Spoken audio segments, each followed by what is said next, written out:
au Premier ministre, c'est que il fallait, pour que les choses soient claires, qu'un certain nombre de mesures qui heurtent les Français puissent être soustraits, retirés du plan. Pour nous, c'est quelque chose de fondamental. Bien sûr qu'il faut des efforts. Le problème, c'est qu'il faut que ces efforts soient justement répartis. Ce que nous avons constaté depuis le départ, et c'est l'origine de nos désaccords sur les mesures proposées par François Bayrou, c'était le sentiment que ceux qui travaillent, ceux qui cotisent, on les appelle toujours à l'effort, et les autres, non. Ça ne peut pas être toujours la France des honnêtes gens qui cotisent toujours plus et qui payent toujours plus. Un certain nombre de points pour nous étaient importants. Les 2 jours fériés, on ne peut pas demander aux Français de travailler plus sans gagner plus.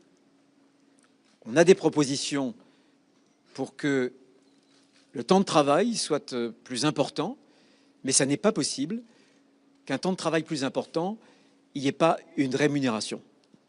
Ça n'est pas notre ligne politique depuis longtemps. Et François Bayrou s'est montré ouvert, il le dira d'ailleurs lui-même, pour faire en sorte que sur cette notion des 2 jours fériés, les choses puissent être discutées. Et même au-delà d'être discutées.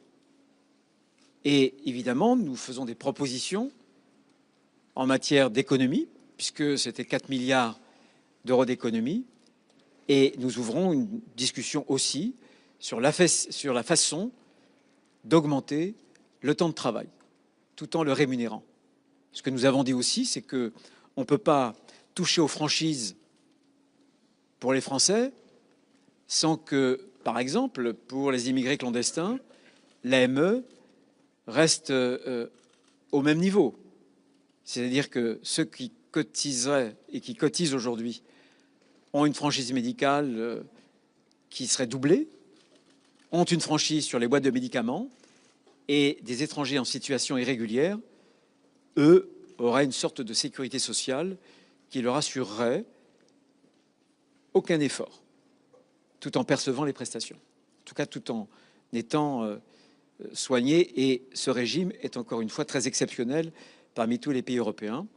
Et donc, j'ai enregistré qu'il y avait un bouger de la part du Premier ministre. Depuis le départ, j'ai indiqué que, pour ce qui me concernait, qui concerne notre famille politique, nous avons toujours alerté sur la menace de la dette pour chaque Français, et notamment pour les Françaises et les Français les plus modestes, les plus fragiles. Parce que si demain il y a une crise, et on voit la tension sur les taux d'intérêt, ce ne sera pas les plus riches qui trinqueront, ce sera les plus fragiles.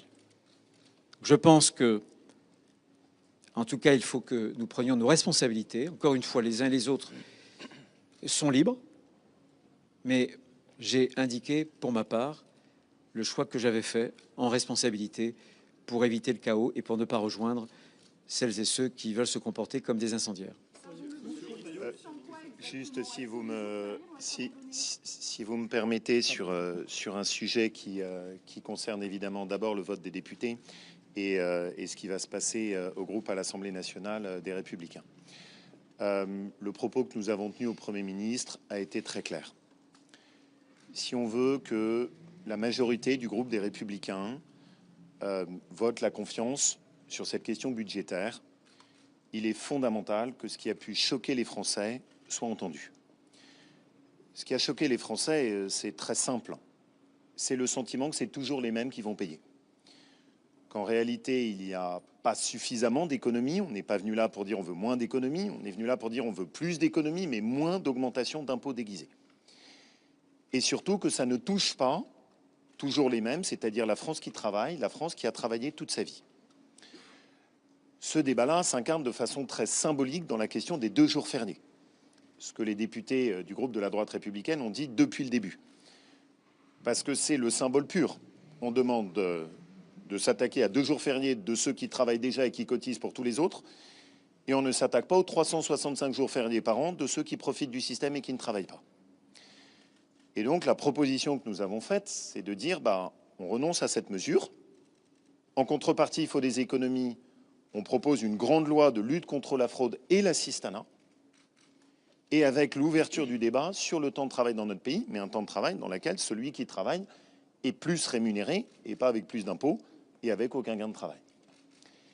Et ça, de ce point de vue, ce qui est un point important pour nous, parce que c'est le choix qu'on a fait depuis le début, c'est de ne pas être au niveau du groupe des Républicains, des députés godillots, c'est-à-dire de dire les choses, de dire ce qui nous choque, de faire des propositions, de ne pas être dans une opposition stupide dans cette période qui est aussi difficile pour le pays, mais aussi de se faire entendre.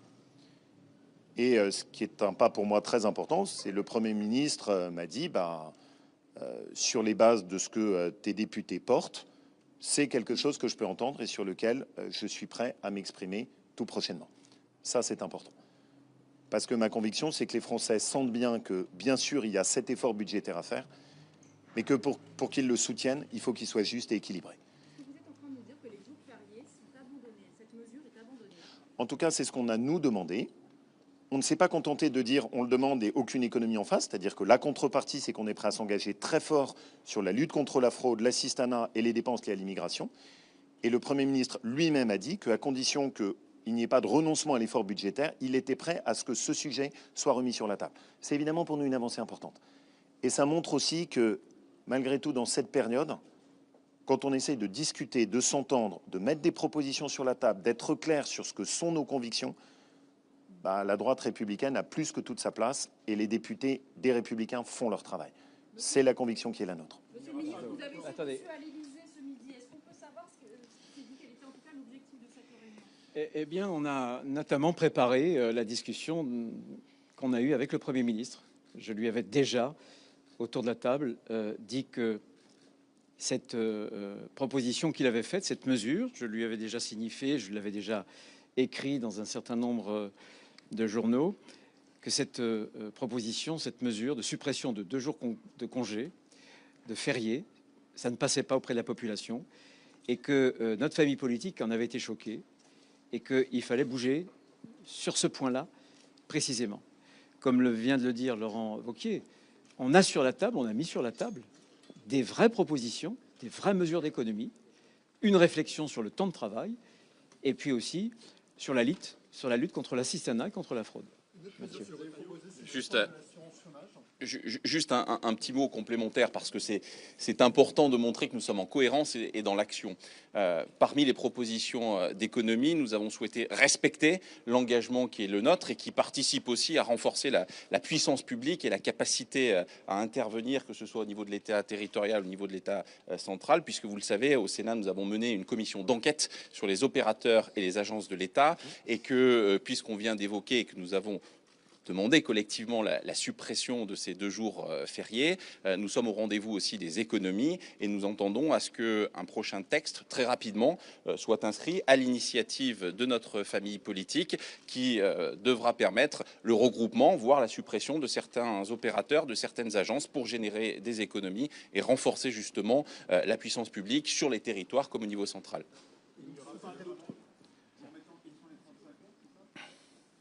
Xavier, c'est bien que tu t'exprimes. Peut-être juste un mot, tout a été dit, mais pour dire que nous sommes la famille politique qui, depuis des années, a alerté sur le risque majeur que fait peser la trajectoire de notre dette sur notre pays, sur notre société, sur la sécurité et sur la souveraineté des Français. Et aujourd'hui, nous sommes venus dans un esprit déterminé pour dire que ce constat est plus que jamais d'actualité. Je reviens du Parlement européen et avec tous mes collègues au Parlement européen, nous rejoignons le travail qui est fait par les députés, par les sénateurs des Républicains pour dire que la France doit sortir de cette trajectoire budgétaire qui inquiète aujourd'hui toute l'Europe. C'est une urgence absolue, mais cette urgence, elle doit se faire dans la justice. Ce n'est pas en alimentant les défaillances d'un État qui absorbe depuis trop longtemps toute l'énergie des Français qui travaillent que l'on sortira de cette crise. Il faut changer en profondeur de modèle. Et pour ce qui concerne les mesures d'urgence à apporter aujourd'hui, comme l'a très bien dit Bruno, comme l'a signalé Laurent, c'est le combat que nous portons aussi avec Mathieu. Notre devoir, c'est de rendre à la France qui travaille ce qu'elle gagne et ce qu'elle gagne pour le pays. Ce n'est pas en la faisant payer toujours plus que l'on sortira la France de la crise dans laquelle elle se trouve. C'est ce que nous sommes venus rappeler. Merci. Et c'est là-dessus que nous allons travailler. Merci beaucoup. Merci à vous. Merci. Bon courage.